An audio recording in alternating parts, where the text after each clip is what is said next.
ឥឡូវយើងមកយល់ទៅអំពីការប្រើប្រាស់ comment ហើយនៅលើ Lecture Note ទី2ទាក់ទងនឹង file ទាក់ទងនឹង file ដែលមានសញ្ញាដកមួយនៅពីមុខហ្នឹងគឺមានន័យថា file ហ្នឹងគឺជា hidden file គឺមានន័យថាគឺជា file ដែលលាក់ឬក៏ directory ដែលលាក់ជាងឧទាហរណ៍យើង log in មក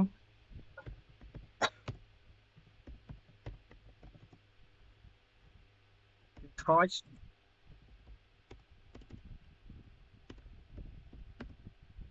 torch dot book back dot txt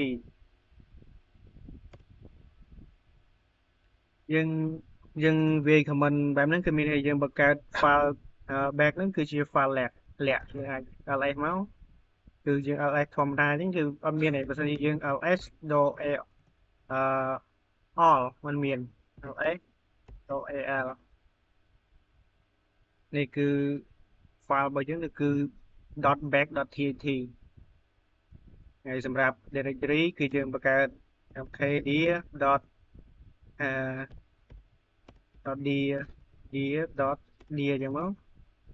យើង ls មើលធម្មតាគឺអត់មានទេតោះតែយើង ls ដកបូកជាមួយនឹង comment ដក al ហើយរាល់ file ទាំងអស់តែងតែមានចុច1ហើយនិងចុច2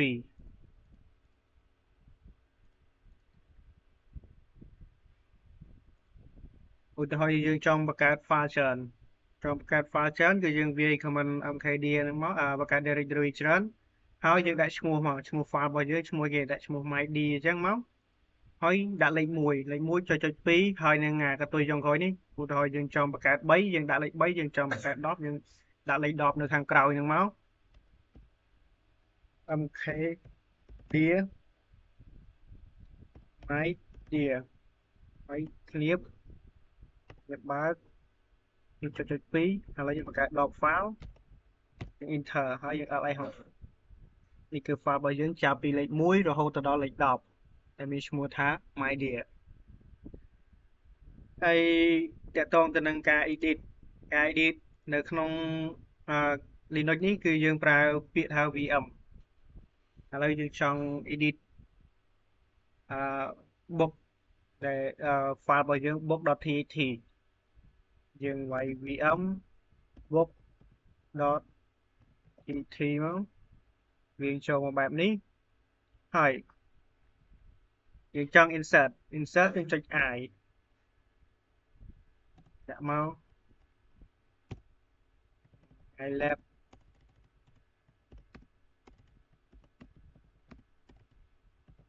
my friend អីចឹងមកហើយយើងចង់ delete line ឬក៏យើងចង់ insert after text insert យើង escape មកហើយយើងវាយ A មក enter ឬក៏យើងចង់ delete line ឥឡូវយើងឈរនៅ line កណ្ដាលនេះ line I love my baby គឺយើងប្រើនេះ comment dd ពីដើមនេះចុច escape មកហើយយើងវាយពាក្យ d មួយទៀតនេះគឺយើងលុបយើងចង់ undo វិញយើងចុចអក្សរ u ហ្នឹងមានយើងចង់ undo ហើយមួយទៀតគឺយើងចង់ delete ច្រើន line គឺយើងប្រើ comment d ហើយយើងវាយពាក្យមកយើងចង់ delete ទាំង3 line ហ្នឹងយើងវាយពាក្យយើងវាយលេខ3មកហើយអក្សរ d មួយទៀតយើងមានយើង delete 3 line ហើយ undo វិញគឺចុចអក្សរ u ហើយទៅដល់ការ save យើងចុច escape ហើយចុចញ៉ាចុច2ហើយយើងចុច w save ហើយតកតងហើយ save ហើយ exit ឬយើងវាយពាក្យថា wq ក៏បានយើងវាយទៅ x អក្សរ x មួយទេក៏បានដែរវាដូចតែគ្នាទេហើយយើងមកយើងវាយ x យើងចាក់ចេញហើយយើង cat មើលយើង cat មើល file book .txt របស់យើងនេះគឺមានយើងវាយអក្សរមាន ilab stage ilab my baby ហើយ my friend ហើយតកតងទៅនឹង Q ហើយនឹងសញ្ញាឧទានគឺមានន័យថាយើង exit យើងចាក់ចេញដោយមិនsave ឥឡូវយើង add book book.txt ឥឡូវយើងលុប d m d ឥឡូវយើងលុបហើយយើងចាក់ចេញដោយអត់ save គឺយើង escape យើងវាយ Q ហើយញ៉ាឧទាន enter ចុច Q ហើយញ៉ាឧទានហើយ enter មកហើយយើង cat មើល file របស់យើងមានការប្រែប្រួលឬអត់ព្រោះយើងមិនបានលុបចំនួននេះចេញ text ចេញគឺមានន័យថាវាអត់មានប្រែប្រួលអីទេហើយតកតងនឹង comment rm គឺមានន័យថា remove បើសិនជាយើងវាយrm ទៅទេ rm ឥឡូវយើងលេខមើល file របស់យើង ls list ឥឡូវយើងលុបfile របស់យើងគឺ media ទី1ចោល rm dia media គឺនេះគឺលុបបានតែ file ធម្មតាឥឡូវយើងលុប rm dot back dot txt ហើយយើងលេខ file របស់យើងមើលគឺ file dot back dot txt គឺបាន remove ហើយ comment ទី2គឺ remove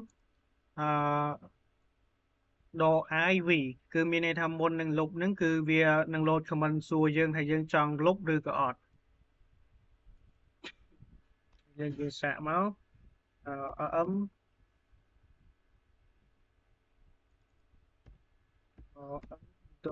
.iv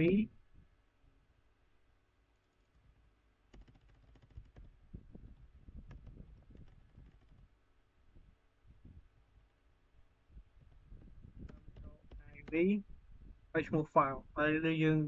ដាក់ .bash history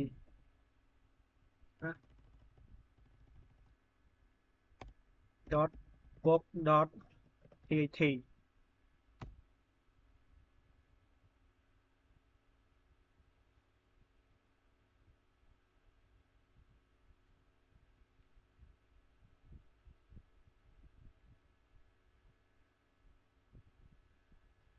យើងcat មើល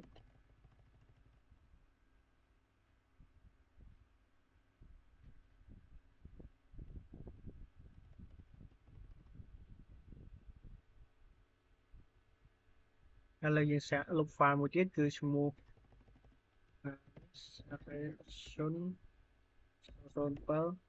07.txt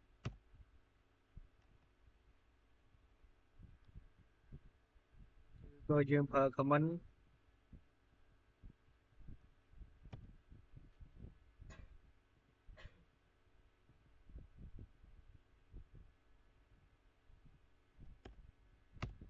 .i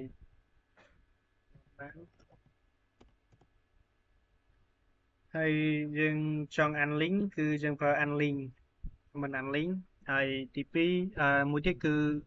យើងចង់លុប directory គឺយើងវាយ comment rm .org ls.al យើងចង់ remove directory គឺ rm.org ហើយ media 1 ter ហើយយើង ls វិញមកគឺ media ទី1របស់យើងគឺបានលុបហើយមួយទៀតគឺ rm .or ធំគឺដូចតែគ្នាទេដូចតែ or តូចដែរទេហើយយើងចង់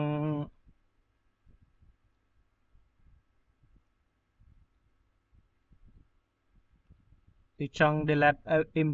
empty directory គឺមានន័យថា directory ណាដែលទទេអញ្ចឹងបើសិនជាវាមានច្រើនវាពិបាកនៅក្នុងការយើងចូលទៅមើលបើសិនជាមាន file 100យើងទៅចូលទៅមើលម្ដងមួយវាពិបាកអញ្ចឹង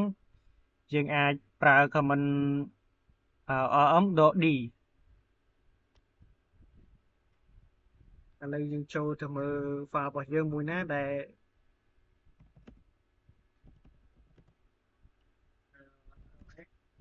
នេះ file directory របស់ lab ឈ្មោះ lab ហ្នឹងគឺមានវា not empty អញ្ចឹងយើងសាក remove មើលបានអត់m ទៅ d ហើយ lab គឺវាដាក់ថា directory is not empty បើសិនតែយើងចង់នេះយើងទៅលុបនៅ file myd របស់យើងវិញគឺវាអត់មានគឺវាជា file empty វា10គឺយើង delete បានជោគជ័យហើយវាអត់អេសមកនេះគឺ file myd ទី10របស់យើងគឺបានលុបហើយមួយទៀតគឺយើងចង់delete ច្រើន file delete ច្រើន directory ច្រើន file គឺយើងប្រើដូចគ្នា .o ហើយឈ្មោះ file របស់យើងគឺ media តែមានច្រើន file ហើយយើងដាក់ដូចដែលយើងបង្កើតមកអញ្ចឹងចុច2មកហើយយើងចង់ delete 4 file យើងដាក់លេខ4មកហើយ enter ទី1គឺមានទី1 file ទី1គឺវាអត់មានទេព្រោះយើងបានលុបរួចរាល់ហើយមិញគឺដាក់ចាប់ពីទី3ទៅដល់ទី6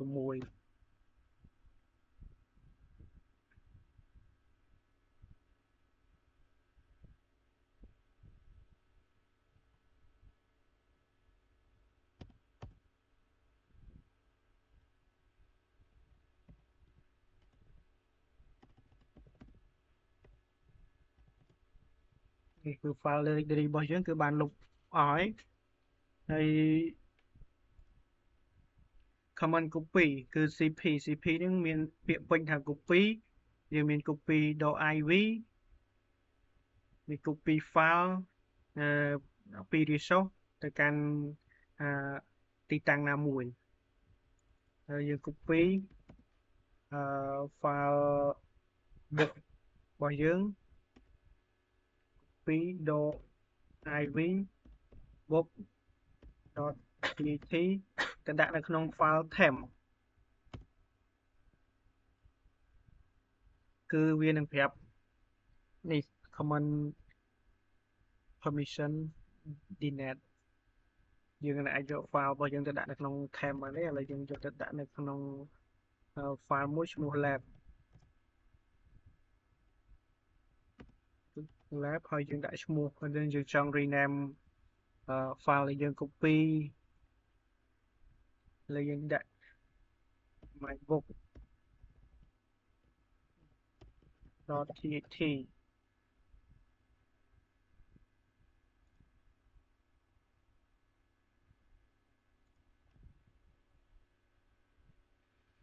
នេះ copy directory មាន cp.iv គឺយើង copy directory ច្រឡំ directory យើង directory របស់យើងគឺ cp.iv directory របស់យើងមាន share ហើយ temp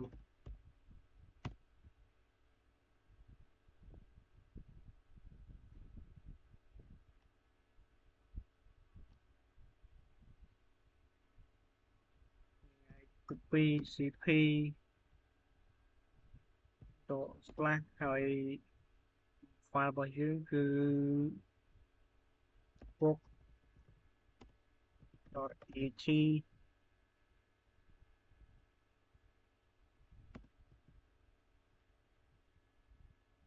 /fu3353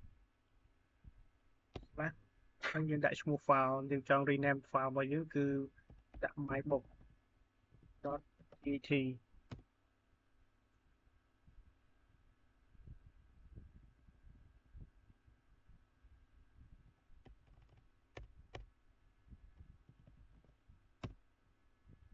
ឥឡូវ